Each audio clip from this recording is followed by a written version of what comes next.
alikabok na meron kunting amplifier, kung baga, or alikabok na may kunting mga pyesa. Ayan oh, grabe ang nangyari. Parang yung ginawa natin nung nakaraan na Saimar, ganitong o mas malala lang yun, pero grabe rin oh. Ito yung disadvantage kasi ng yung fan na nandito sa may likod na paloob yung hangin. Kahit sabihin natin na meron siyang exhaust dito, ang problema kasi siyempre pag inigop niya yan tapos mapupunta yung alikabok dito, bumabangga sa mga parts, sasabit, hindi na kayang ilabas ng itong dito sa harap kasi hangin ito pag ganito lahat oh. For today's video, bali turbulence ulit. Yan oh, may sticker pa ni Mac Module. Turbulence na CW14 yata to, sabi ni Bossing. Tingnan natin kung ano nakalagay sa sticker. Strike, air strike pala ito. Ano, air strike na 14 ha. Kasi kapag ganitong panel, air strike ito, yung CW nila is black yung front panel eh. Yan, turbulence na air strike na 14. Ang mayari nito is taga, kalimutan ko na, sige lang. Ito pala, taga Pangasinan, Sir Ronald Pascual. No, turbulence. Ang issue kaya dinala dito sa atin, eto, switch. Matagal mag-switch itong tack switch niya. Nung una daw, napipindot-pindot pa. Kaso sa katagalan, minsan daw 5 minutes, inabot ng 5 minutes kakapindot bago gumana. And then ito, pakita natin. Okay. Yan. Yan, naka-valve siya. Yan, may standby siya. O yan, ayaw. Ayaw. Yan. Yan yung issue niya. Ayun, magsa-shoutout muna tayo. Kalimutan. Maraming salamat sir ha. And then shoutout sa inyo. Maraming salamat kasi layo ng Pangasinan dito pa dinala sa atin para ipagawa lang yung turbulence na air strike 14 niya. Ayan oh. Yan ang issue talaga, ayaw oh. Yan, ito yung mission natin for today's video na sana magawa or may balik natin sa dati yung unit ni sir. Medyo kalumaan na rin siya oh. Sa tagal na rin siguro na gamit ito siyempre maabot na yung sa sukdulan niya. Ayan, bago natin simulan, siyempre promotion muna tayo agad. Sa mga hindi pa nakapag-follow, paki-follow, and then siyempre paki-share ng video natin sa my Facebook, YouTube channel. So hindi pa nakapag-subscribe, paki-subscribe, like, share, and then siyempre paki-hit ng bell button sa gilid para updated ka sa mga susunod na video na i-upload ko. So ngayon, tatanggalin ko lang muna itong takip niya and then troubleshoot natin. Malamang dito sa may front panel ito. Tanggal natin yung takip and then gulpi-dugulatan naman. Alikabok na meron kunting amplifier, kung baga, or alikabok na may kunting mga pyesa. Ayan oh, grabe ang nangyari. Parang yung ginawa natin nung nakaraan na Saimar, ganitong o mas malala lang yun, pero grabe rin oh. Ito yung disadvantage kasi ng yung fan na nandito sa may likod na paloob yung hangin. Kahit sabihin natin na meron siyang exhaust dito, ang problema kasi siyempre pag inigop niya yan tapos mapupunta yung alikabok dito, bumabangga sa mga parts, sasabit, hindi na kayang ilabas ng itong dito sa harap kasi hangin ito pag ganito lahat oh, papunta dito sa may harap. Yan, maganda sana kung may filter to dito para yung alikabok is hindi sa papasok sa filter, sana mapupunta. Okay? Yan, bali general cleaning na rin mangyari dito. General cleaning na natin ito. Yan. Tapos ito, dahil sa front panel lang may problema, ganun din, puno din ang alikabok to. Tatanggalin natin. Ngayon, babaklasin ko muna itong pinaka board. Baklas and then nalinisan ko na. Yung mga nangingitim-itim na yan, wala na tayong magawa dyan, kumapit na yan eh. Ayun yung mga bakat ng flux na tumigas na siya oh. Importante natanggal natin yung alikabok niya. Yan, wala tayong magawa dyan sa kulay niyan. Mahirap. Linis pa lang, inabot ako ng 1 oras. Ayan oh.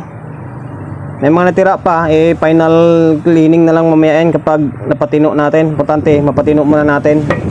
Yan, tapos ibabalik ko lang muna itong mga dalawang board na ito, babalik natin. Tapos diretso na tayo dito sa may front panel kasi hindi naman natin ma-start ito hanggat di natin napuntahan itong front panel nyo. Baka may problema dyan sa mga tack switch nya, kaya ayaw siya mag-start dito. Grabe. Kaya kailangan talaga mag-preventive tayo. Kahit every 3 months na lang, kung hindi natin kaya ng every month, kahit every 3 months na lang, maglinis tayo ng amplifier natin. And then, lalo kapag yung pan natin ganito, papasok, sigurado talaga. Pwede naman gawin natin siguro nito, palabas, kasi ganun din eh. Dito kasi may daanan din ito. Dapat may filter, wala kasing filter. So ngayon, babalik ko lang muna itong board. And then, diretso muna ako dito sa my front panel. Binaklas ko na yung front panel. Bahing ako ng bahing dahil puro likabok. May nahayan na ng bubuyog. Matay na yung mga anak niya dito. Tapos ito, nalinis na rin natin to nandito. Tapos ayaw pa rin mag-start. Malamang sira itong itong switch, tack switch. Pakita ko sa inyo.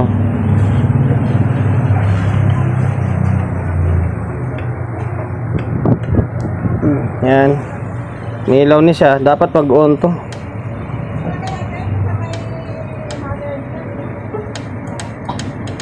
Or kailangan siguro nakakabit dun sa pinakalinya niya. Ayaw, kahit ilong press natin, ayaw mag-andar yung soft start. Ngayon, gawin natin dito. Bunutin ko muna. Yan. Wala akong pamalit ng tack switch nito. Try ko tong bakbakin and then linisin yung loob niya. Madali lang gawa ng paraan to eh. Teka lang discarding technician tayo. Ganitong ginawa ko yan Madali lang naman gawa ng paraan to eh, na hindi ka na magpapalit. Kung meron kang pamalit, mas maigi, palitan mo. Pero kung wala, ito, diskarte. Minsan kasi yan nangingitim. Yan, itong pinaka-contact niya sa loob, nangingitim yan. Yan, ang gagawin mo dyan, kuskusin mo lang yan. Kuskusin mo hanggang sa mawala yung itim. Tapos same din dito. Yan, ito yung pinaka batawag dito, yung chips, ito yung nagko-contact eh. Yan, kuskusin mo yan para luminis. Tapos mamaya pagbalik niyan, siyempre shoot ito sa butas, itong apat na yan na kanto. Tapos sunugin mo ng panghinang. And then lagyan mo ng glue stick kung may glue stick ka or anong pandikit ka na meron. Wag lang sumobra, baka bumuhos dun sa loob, hindi na makagalaw itong magko-contact, yung nagko-contact na ito Ayan. Nilinis ko na yan Kasi kanina sobrang itim niyan, kaya pag diniin mo, ayaw. Sana yan lang. Na madalas tayo nakaka-encounter niyan sa mga TV. Yung mga technician na magawa ng mga TV din, tack switch lang din naman kasi ito. Malaki lang siya, pagmataas lang siya na amperahe. Ayan. So ngayon, ibabalik ko lang muna ito. Babalik natin ito and then ito. And then obserbahan natin kung magti-trigger siya. Magti-trigger yung soft start niya. Balik ko na. Ito yung diskarte. Yan lang Kasi pinutol mo kanina yung usli dyan sa may butas. Ngayon ibabalik mo lang siya and then hinangin mo para magkaroon ulit siya na parang lock nya. Ayan Ayan, binalik natin. Tapos binalik natin dito yung easy line nya. Tapos yan mga indicator. Try natin kung magkakaroon siya ng supply. Yan. Okay, naka-display yung active. Try natin Lolong press lang naman to. Ayan gumana siya umilaw yung bulb. Protect. Yan. Diba? Normal na siya. Off natin. Yan lang, ayaw mag-off. Ayan. Kailangan mo lang ilolong press ng konti. Kasi kanina, kahit anong long press mo, kahit anong pindot-pindot mo, ayaw talaga. Ngayon, working na siya. Diba? Ay, pre. Magana na siya Okay, success na. Babalik na natin yung front panel niya. Okay. Babalik ko lang muna itong pinaka front panel niya. Ito, yung pinaka-signature ng turbulence. Okay na, working na. Ngayon lang discarding gagawin nyo dyan. Pero kung may pamalit kayo, pwede nyo palitan. Pero kung wala kayong pamalit, yung ganong discarding, okay lang. Mas okay rin naman yun kasi kinuskus mo naman yun. Matagal ulit bumalik yun. Ngayon, babalik lang natin yung front panel and then magsukat tayo dito. Baka mamaya wala nang bias yan. Balik ko na yung front panel. Yan, nakabalik na, naka-on na nga. Oh. Kasi pinlug-in ko na doon para hindi na maba yung pagbablog natin. Okay, magsukat tayo ng bias kung normal yung bias niya. O, ayan o. Ilolong press mo lang yan. Kanina kahit anong long press mo, ayaw talaga. Magsukat tayo ng bias. Nagtitrigger yung relay dahil nga naka-bulb siguro tayo. Okay. Ito, marami masukat tayo ng bias dito. Ayan, ang ganda ng bias niya oh. Nasa 0.3. Normal, goods. Ayan, goods. Dito, goods. Goods naman sabi na mayari kasi dito eh. Ayan. Ayan, okay. Sa 0.3 siya. Okay naman siya. Ngayon, maglagay na tayo ng audio nito.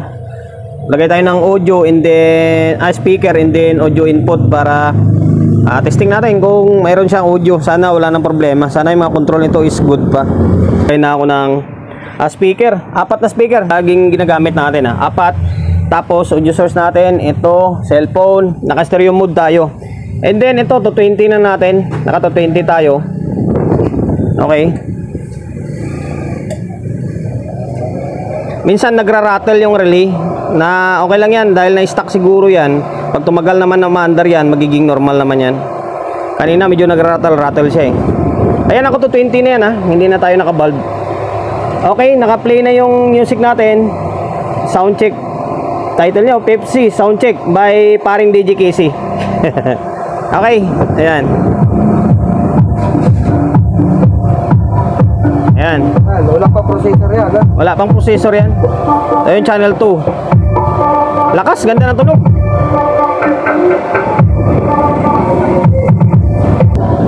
Ito, wala pang processor to. Tapos naka-off yung bass doon. Bali naka full range tayo. Pero solid yung tunog. Oh. Yan oh.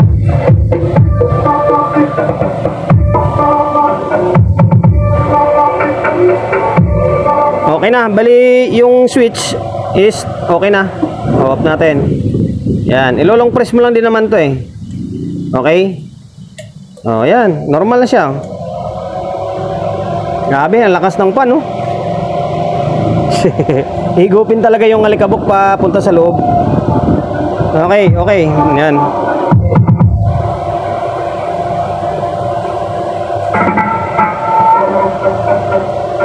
Yun, oh.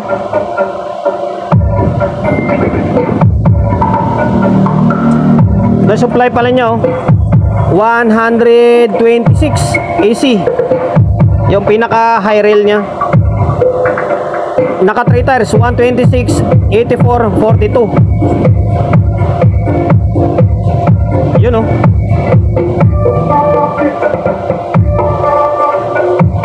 Yung mga control okay pa. So yun lang guys, hanggang dito na lang yung vlog natin. From Pangasinan. Nakalimutan ko na, si Ronald Pascual ba yun? Maraming salamat sa pagkakatiwala mo ng unit mo rito sa akin sir ha. Bali okay na, goods na yung turbulence na airstrike na 1.4 mo. Bali yung tack switch nya is okay na. Ayan oh. Tapos off natin, ay on natin. Ayan, goods na. Tapos nagmukha na siyang amplifier ulit. Hindi na siya mukhang alikabok.